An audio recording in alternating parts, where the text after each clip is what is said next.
नमस्कार दोस्तों, आपका स्वागत है।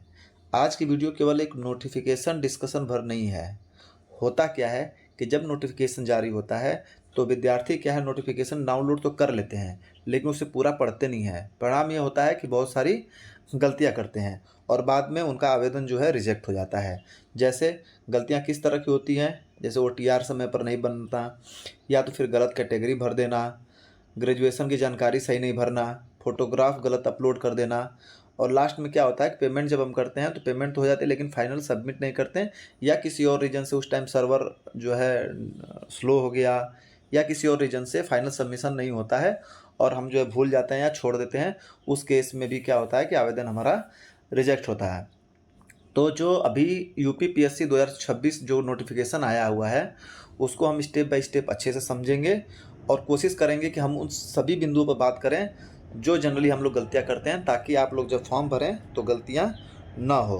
तो आज हम प्रत्येक महत्वपूर्ण बिंदु को विस्तार से समझेंगे, ठीक है। तो आइए शुरू करते हैं। सबको पता है कि UP PSC का मतलब क्या है, ठीक है। फिर भी आइए थोड़ा सा ब्रीफ समझ लेते हैं कि UP PSC PCS क्यों महत्वपूर्ण है।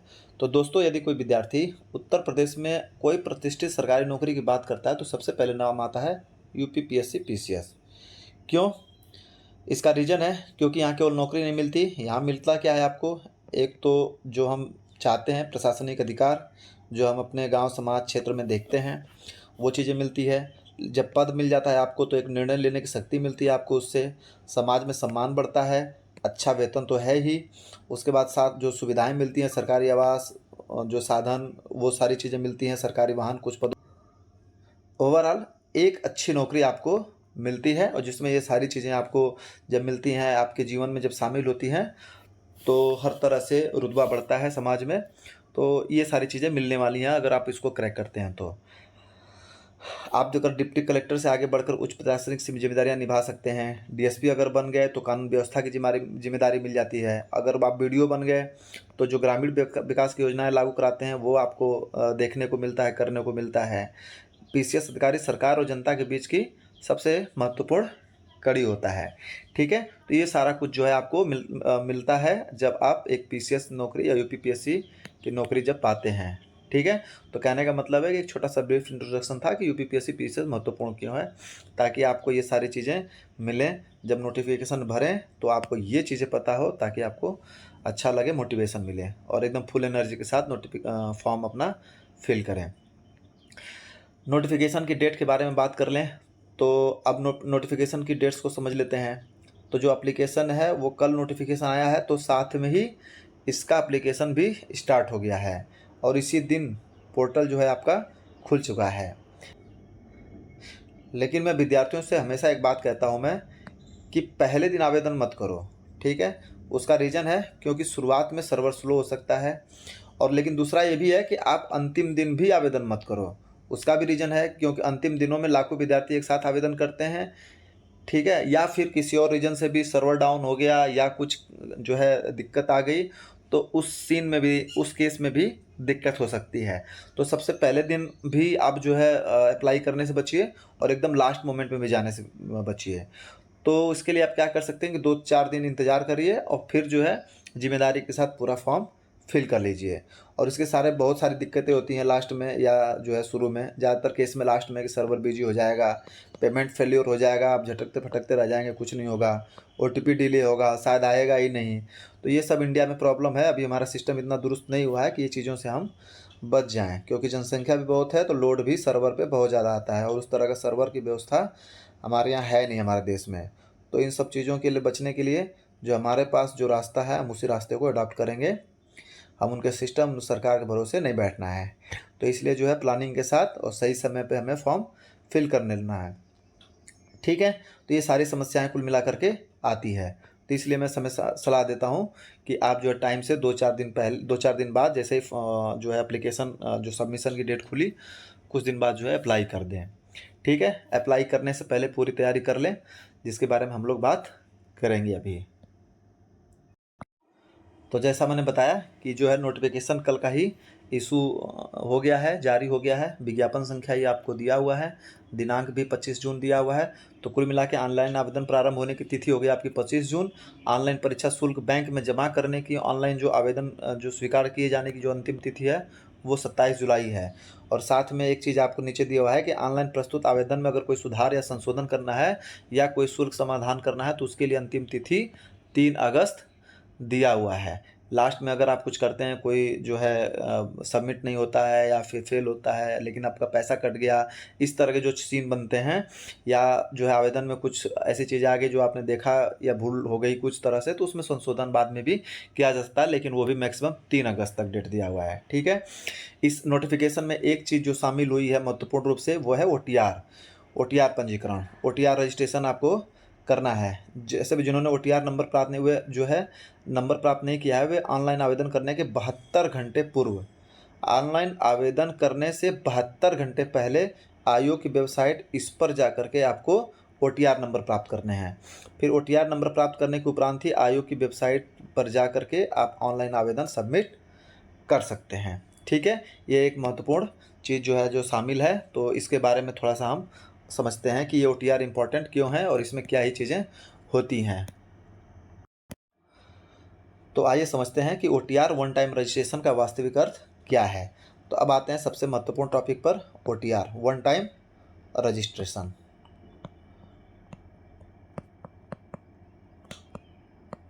वन टाइम रजिस्ट्रेशन तो यही सबसे ज़्यादा छात्रों को परेशान करता है। तो इसका कारण ये है कि जो नोटिफिकेशन है आपका ये कहता है कि पहले OTR बनाइए, फिर उसके बाद ही आवेदन कीजिए। जैसा मैंने बताया कि आपको पहले OTR नंबर लेना है, उसके बाद जो है आपको आवेदन वाली साइट पर जा करके आपको आवेदन करना है। लेकिन OTR है क्या? तो जैसा मैंने बता दिया कि वन टाइम रजिस्ट्रेशन है।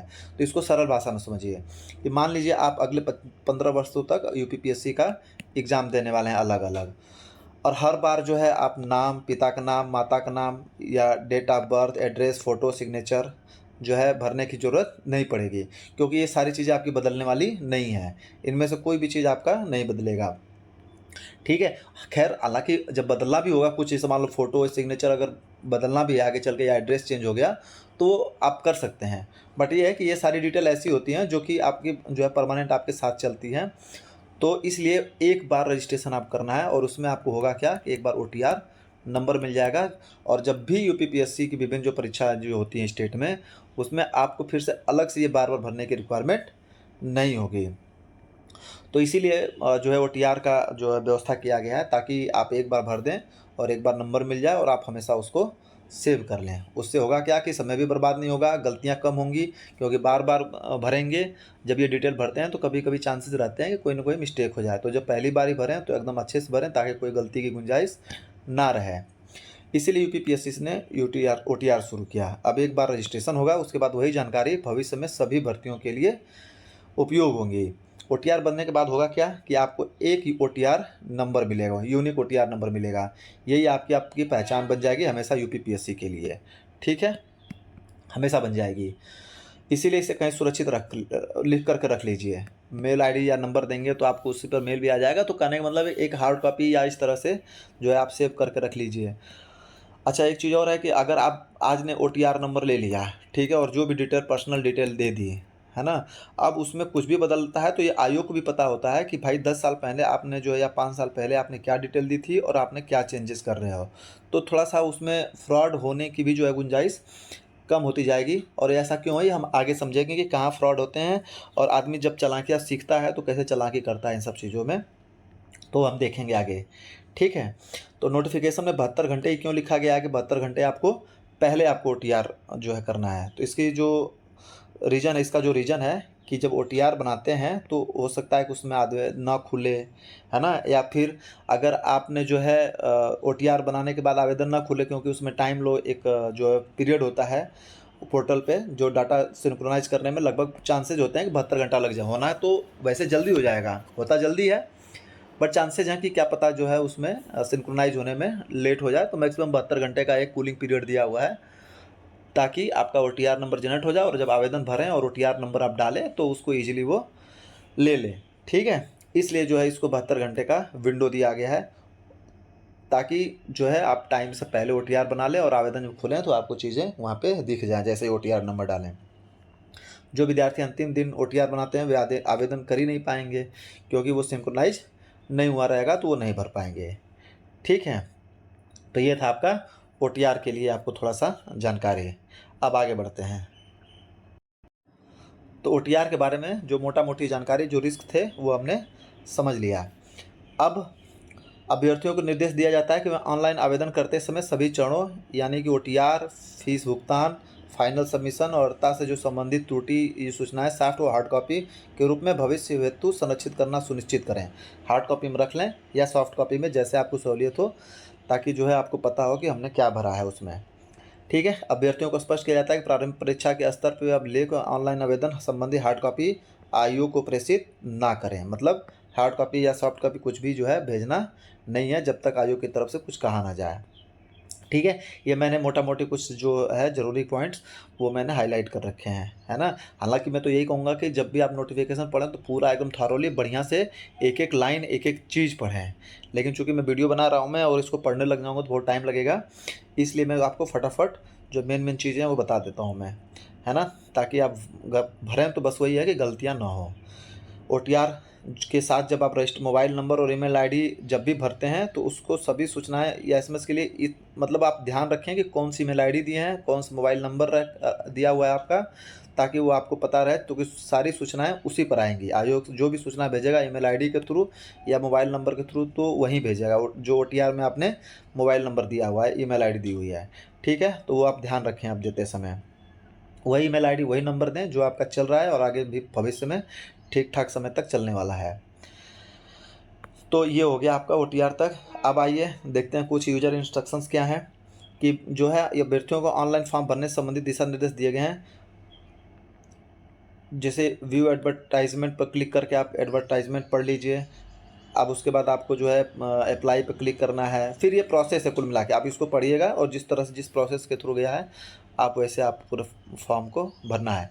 यहाँ पे एक इम्पॉर्टेंट नोट दिया हुआ है कि ऑनलाइन परीक्षा बैंक में जमा करने की अंतिम निर्धारित तिथि व समय तक अभ्यर्थी द्वारा ऑनलाइन एप्लीकेशन प्रक्रिया में पेमेंट करना अनिवार्य है। अभ्यर्थी उसका प्रिंट आउट प्राप्त कर ले और सुरक्षित रखे। यानी कि जो आप पेमेंट कर रहे हो उसके एज ए प्रूफ उस पेमेंट जो शुल्क लगा है, जो पैसा लगा है, उसको जो है आप प्रिंट करा के अपने पास रख लें, ताकि किसी भी विवाद की स्थिति में आपके पास एज ए प्रूफ वो रहे। तो वही है कि व्यवस्था इतनी दुरुस्त हुई नहीं है, कहीं ना कहीं लूप होल्स बने हुए हैं, कब कहाँ किस तरह से ग्लिच आ जाए, क्या दिक्कत आ जाए। तो ये जो है हर एक स्टेप की जो है आप प्रूफ आप जो भरते हैं उसका सबमिट करना, उसका हार्ड कॉपी रखना, ये सब आप करते रहिए। ठीक है, अब आगे बढ़ते हैं। अब अगले पार्ट पे आते हैं, एप्लीकेशन फॉर्म की प्रत्येक स्टेज। एप्लीकेशन फॉर्म को क्या भरना है, कैसे भरना है, तब पूरे एप्लीकेशन प्रक्रिया को समझ लेते हैं। स्टेप 1 पहले तो वही है, OTR ऑथेंटिकेशन होगा, यहीं से आपकी पहचान सत्यापित होगी। आप जो है पर्सनल डिटेल्स की जो है आपकी ऑटो फिल हो जाएगी। जैसे ही आप OTR वो करेंगे तो स्टेप 2 में जैसे जाएंगे तो आपकी जो डिटेल है, पर्सनल डिटेल जो OTR में भरी है वो सारी ऑटो फिल हो जाएंगी। अब पोर्टल आपके OTR से जानकारी उठा लेता है, लेकिन ऑटो फिल होने का मतलब ये नहीं है कि बिना नेट देखे उसको नेक्स्ट कर दें। हर स्टेज पे जाते हुए, हर स्टेप पे पहुंचते हुए पीछे की जो चीज़ हैं वो क्लियर करते जाइए कि जो आपने पीछे जो भी इन्फॉर्मेशन दी है वो करेक्ट है या नहीं। तो हर जानकारी को ध्यान से चेक करें। स्टेप 3 जो है पोस्ट स्पेसिफिक डिटेल्स, है ना, यही सबसे ज़्यादा गलती होती है। यदि किसी पद के लिए विशेष क्वालिफिकेशन चाहिए तो वह सही जानकारी भरनी होगी।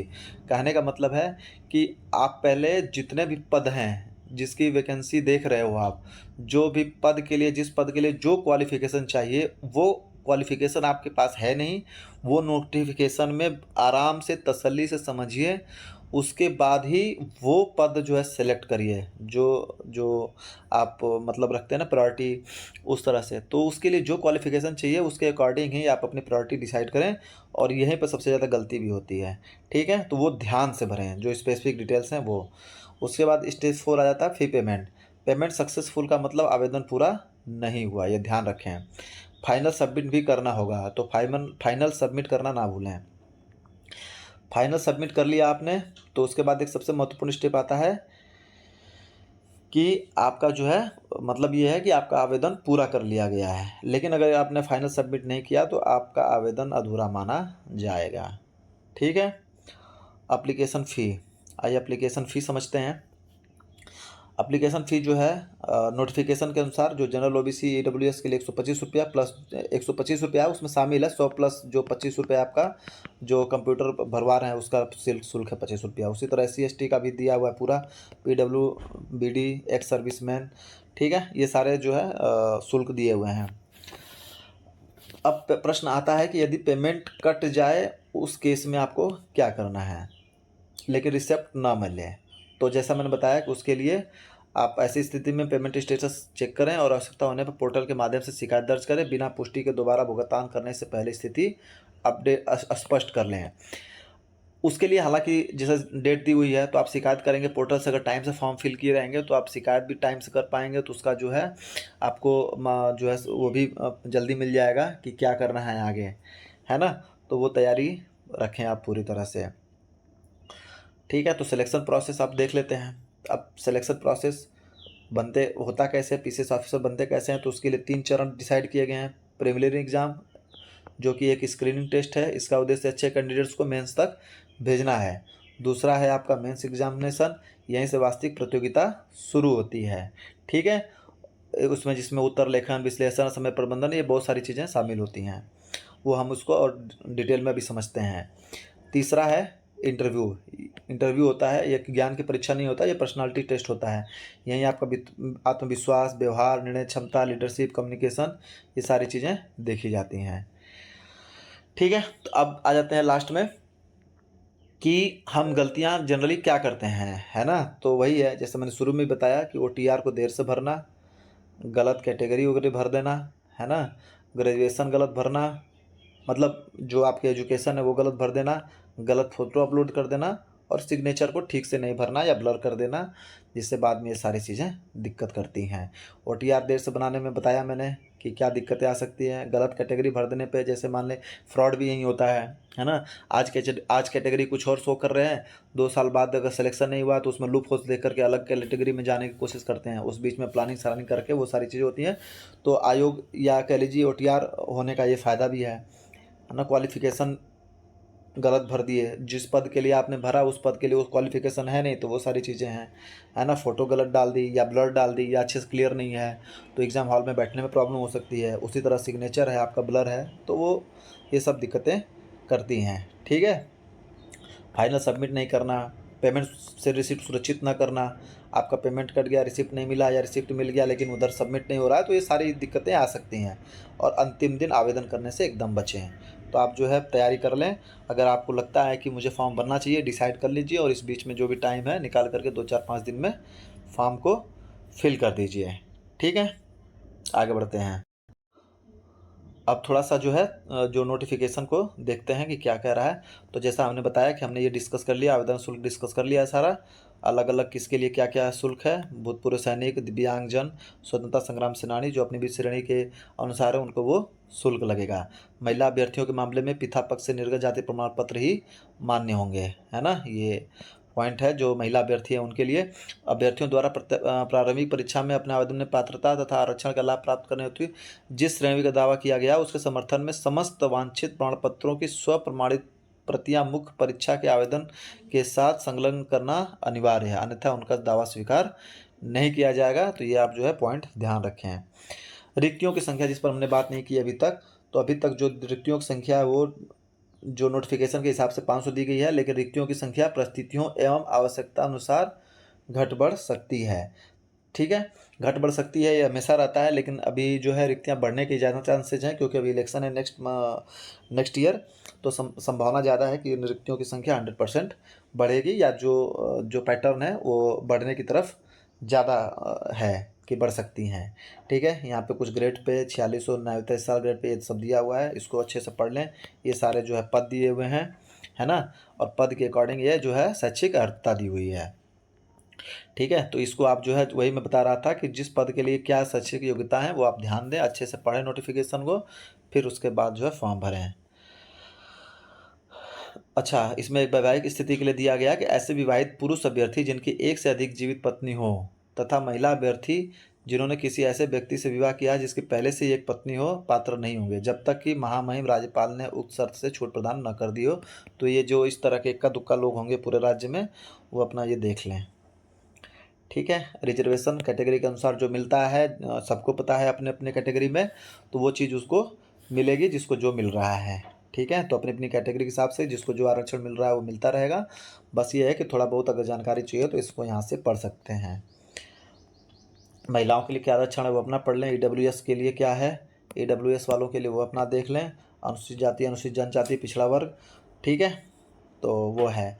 अच्छा, वो यहाँ पे एक पॉइंट लिखा हुआ है कि उत्तर प्रदेश के किसी भी आरक्षित श्रेणी में आने वाले अभ्यर्थी यदि वे आरक्षण का लाभ चाहते हैं तो ओटीआर के संबंधित स्तंभ में अपनी श्रेणी, उपश्रेणी या एक से अधिक जो भी हो अवश्य अंकित करें, क्योंकि समस्त व्यक्तिगत सूचनाएं ओटीआर में स्वतः आवेदन प्रपत्र में प्रमाणित होंगी। तो कहने का मतलब है कि जो रिजर्वेशन वाली चीज़ है वो ओटीआर में आपको आज ही डालनी है। और ये सबसे अच्छी बात है ओटीआर की कि जो लूप होल्स हम अक्सर सुनते हैं यूट्यूब या समाचारों में कि यहाँ पे अभी उसको कैटेगरी ये थी, उसने कैटेगरी चेंज करके फलना ढमका जो करके लूप होल्स का फ़ायदा उठाते हुए उसने ये कैटेगरी चेंज कर दी। तो ये आयोग को भी पता रहेगा कि अच्छा ये पिछली बार एग्जाम में तो इसने ये कैटेगरी डाली थी, इसने कैटेगरी चेंज कर दी, है ना। तो जिसको प्लानिंग करना वो पहले ही दिन से कर लेगा। खैर वो भी तो दिक्कत है ही कि जिसको जो करना है वो कर ही लेगा। मतलब ये है कि फिर भी ठीक है एक ओटीआर वाला जो कॉन्सेप्ट है, ताकि सारी डिटेल इसमें आप भर देते हो और जैसे ही आप आवेदन करने जाओगे तो उसमें ऑटोमेटिक वो सारी चीज़ें फिल हो जाएंगी। उसके बाद अब आ जाता है आर जो आयु जो एज में छूट का लाभ चाहने वाले अभ्यर्थी संबंधित आरक्षित श्रेणी के स्तर में विस्तृत विज्ञापन के परिशिष्ट एक पर उपलब्ध निर्धारित प्रारूप पर सक्षम प्राधिकारी द्वारा जाति प्रमाण पत्र प्राप्त कर लें और उनसे उपेक्षा की जाए तब उसके आयु को प्रस्तुत करें। ठीक है, तो जो प्रारूप नीचे दिया हुआ है उसके अनुसार जाति प्रमाण पत्र बनवाना है जिसको आयु में, जिसको एज में छूट चाहिए। एक से अधिक आरक्षित श्रेणी आयु सीमा में छूट का दावा करने वाले अभ्यर्थियों को केवल एक छूट जो कि अधिक लाभकारी होगी वही दी जाएगी, है ना। महिला अभ्यर्थियों के मामले में पिता पक्ष से निर्गत जाति प्रमाण पत्र ही मान्य होंगे। जो महिला अभ्यर्थी हैं, जो पिता पक्ष से जो जाति प्रमाण पत्र निर्गत होगी वही मान्य होंगे, जो पति या अपने जो ससुराल वाला सामान्य नहीं होगा। अभ्यर्थियों द्वारा प्रारंभिक परीक्षा में अपने आवेदन में पात्रता और आरक्षण का लाभ प्राप्त करने हेतु जिस श्रेणी या उप श्रेणी का दावा किया गया उसके समर्थन में समस्त वांछित प्रमाण पत्रों की स्वप्रमाणित प्रतियां मुख्य परीक्षा के, ये तो मैंने पढ़ लिया था, ये वही चीज़ है कि आपको दिया जाएगा तभी उसका नहीं तो दावा स्वीकार नहीं किया जाएगा। ये सारी चीज़ें हो गई हैं। पद के अनुसार ये जो आपने योग्यताएं देख लेनी है। उसके बाद आ जाते हैं मोटा मोटी जो शारीरिक मापदंड है, जैसे पुलिस से रिलेटेड जितने भी पद हैं, है ना, पुलिस उपाधीक्षक पद हेतु, तो उसके लिए जो मापदंड दिया हुआ है कि अभ्यर्थी पुरुष है तो उसके लिए क्या ये होगा, जो हाइट होगी। उसी तरह अनुसूचित जनजातियों के लिए क्या है, महिला अभ्यर्थियों के लिए क्या है, अनुसूचित जनजातियों या सभी श्रेणियों के लिए वो वेट और इस तरह की चीज़ें दी हुई हैं, तो आप देख लेना जिसको अगर इस सेगमेंट में जाना है तो। उसी तरह जिला कमांडेंट के लिए भी ये सारी चीज़ें दी हुई हैं। ठीक है, अधीक्षक कारागार पद हेतु भी आपको ये सारा कुछ दिया हुआ है, तो ये आप ध्यान से पढ़ लें जिसको जिस फील्ड में जाना है। उसी तरह जिला युवा कल्याण एवं प्रादेशिक विकास दल अधिकारी वो भी अपना देख लें। ठीक है, आ जाते हैं कि अभ्यर्थी आवेदन करने के पूर्व भली भांति यह सुनिश्चित कर लें कि वह उपयुक्त शारीरिक योग्यताएं रखते हैं। जब पढ़ेंगे तो समझ में आ जाएगा कि आपके पास वो सारी चीज़ें हैं कि नहीं। आयु सीमा देख लेते हैं कि अभ्यर्थियों को 1 जुलाई 2026 21 वर्ष की आयु अवश्य पूरी करनी चाहिए और उन्हें 40 वर्ष से अधिक आयु का नहीं होना चाहिए। मतलब ये है कि उसका जो जन्म है 2 जुलाई 1986 से पूर्व तथा 1 जुलाई 2005 के बाद नहीं होना चाहिए। अब लेकिन वही है कि जो एज का रिलैक्सेशन है वो तो जिसको मिलना हो मिलेगा। दिव्यांगजन हेतु यह 55 वर्ष है और अभ्यर्थी का जन्म 2 जुलाई 1971 के पूर्व का नहीं होना चाहिए। ठीक है, और जिसको जो एज रिलैक्सेशन मिलना है वो तो मिलेगा, तो आप अपना देख लें।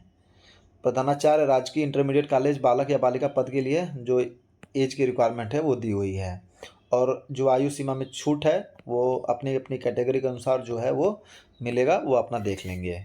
ठीक है, तो ये पढ़ लीजिएगा आप लोग। अभ्यर्थियों के लिए कुछ महत्वपूर्ण अनुदेश हैं, जैसे हाई स्कूल तथा समकक्ष उत्तीर्ण परीक्षा के प्रमाण पत्र में जो अंकित जन्मतिथि है वही मान्य होगी। उसी तरह से मुख्य परीक्षा के आवेदन पत्र के साथ अभ्यर्थी को शैक्षिक योग्यताओं के संबंध में दिए गए दावों की पुष्टि का अंक पत्र, प्रमाण पत्र, ये सब जो है संलग्न करना होगा स्वतः प्रमाणित प्रति, है ना। दावों की पुष्टि में प्रमाण पत्र अभिलेख संलग्न न करने पर अथवा प्रमाण पत्र या अंक पत्र स्वतः प्रमाणित न होने पर आवेदन पत्र अस्वीकृत कर दिया जाएगा। ठीक है, इस वाला जो सेगमेंट है ना, ये 12 नंबर, ये जो अभ्यर्थियों के लिए महत्वपूर्ण अनुदेश हैं, ये जरूर पढ़ें, इसको ध्यान से पढ़ें, है ना। उसी तरह से दिव्यांगजनों के लिए कुछ है। आवेदन पत्र जमा करने की अंतिम तिथि तथा तक भूतपूर्व सैनिकों को सैन्य सेवा से अवमुक्त होना आवश्यक है। ये भूतपूर्व सैनिक के लिए परीक्षा की तिथि, है ना, उसके लिए कुछ निर्देश हैं। उसी तरह से आयोग जो OTR एप्लीकेशन ID अभ्यर्थी का नाम, ये जो आप प्रोवाइड कर रहे हैं, ये इसका एकदम उल्लेख और सही सही होना चाहिए। हाँ, नियुक्ति हेतु चयनित अभ्यर्थियों को नियमों में उपस्थित स्वास्थ्य परीक्षण कराना होगा। प्रारंभिक परीक्षा के आधार पर जो 15 गुना जो है, मुख्य परीक्षा के लिए 15 गुना अभ्यर्थी सफल घोषित किए जाएंगे और मुख्य परीक्षा के परिणाम के आधार पर साक्षात्कार हेतु 3 गुना अभ्यर्थी बुलाए जाएंगे। ठीक है, तो ये चीज़ें हैं। उसके बाद है कि ऐसे अभ्यर्थी जो पद के लिए निर्धारित आगामी परीक्षा पद की अनिवार्य अर्हता में सम्मिलित हो रहे हैं, वे इस परीक्षा हेतु आवेदन न करें क्योंकि वे पात्र नहीं है। तो यह बाकी अब आ गया ये वाला जो 13 नंबर है, ये एग्ज़ाम के टाइम का, कि जब OMR सीट भरते हैं तो उसमें आपको सही सही इन्फॉर्मेशन भरनी है ताकि जो है स्कैनर मशीन द्वारा पढ़ी जा सके। ये सारा कुछ लिखा हुआ है, हालांकि ये बाद में भी आपको पता लग जाएगा, है ना। उत्तर पत्रक जो है आपका व्हाइटनर, ब्लेड, पेन, रबड़ जैसे प्रयोग ना हो, तो ये बात की चीज़ें हैं, लेकिन इसको ध्यान में रखिएगा। ठीक है, इस तरह से अनुसूचित जाति और अनुसूचित जनजाति के लिए जो दक्षता मानक एफिशिएंसी है वो 35% निर्धारित है और उसके बाद कुछ 35%, 40% एफिशिएंसी स्टैंडर्ड है, ये देख लीजिएगा आप लोग। उसके बाद सामान्य कुछ अनुदेश हैं, ये भी आप पढ़ लीजिएगा, कैसे फॉर्म भरना है, कब सबमिट करना है, किसकी क्या जो है वो है, स्वतंत्रता संग्राम सेनानियों के लिए क्या है, अब मैं आयोग अब जो अभ्यर्थियों के लिए क्या क्या परामर्श देते हैं, उसके लिए जो भी है अपना ईमेल ID या नंबर दिए हैं उसके ऊपर जो भी मैसेज वगैरह कुछ आता है तो उसको ध्यान देते रहें, पढ़ते रहें। ये जो है उत्तर प्रदेश के अन्य पिछड़े वर्ग के लिए जाति प्रमाण पत्र का प्रारूप है ना। उसी तरह से आर्थिक रूप से कमजोर वर्ग के लिए स्वयं घोषणा पत्र। उसके बाद जो उत्तर प्रदेश के अनुसूचित जाति तथा अनुसूचित जनजाति के लिए जाति प्रमाण पत्र का प्रारूप है। दिव्यांगजनों के लिए प्रारूप दिया हुआ है ना, किस तरह की डिसेबिलिटी है वो आपने दर्शाना है। ये सारे कॉलम दिए हुए हैं। फिर जो खेल में हैं उनको जो पार्टिसिपेट करना है वो अपना देख लेंगे। इसके बाद जो है लास्ट में परीक्षा की योजना जैसे मैंने बताया कि 3 भाग में होगी। प्रारंभिक परीक्षा होनी है, इसका सिलेबस बाद में डिस्कस कर लेंगे। दूसरा जो है अभी तो सब वही है। उसके बाद मुख्य परीक्षा है आपकी, ठीक है, और लास्ट में आपका इंटरव्यू है। इसको हम सिलेबस को अलग से डिस्कस कर लेंगे। तो इस तरह से ये चीज़ें नोटिफिकेशन आपके पास आ गया है।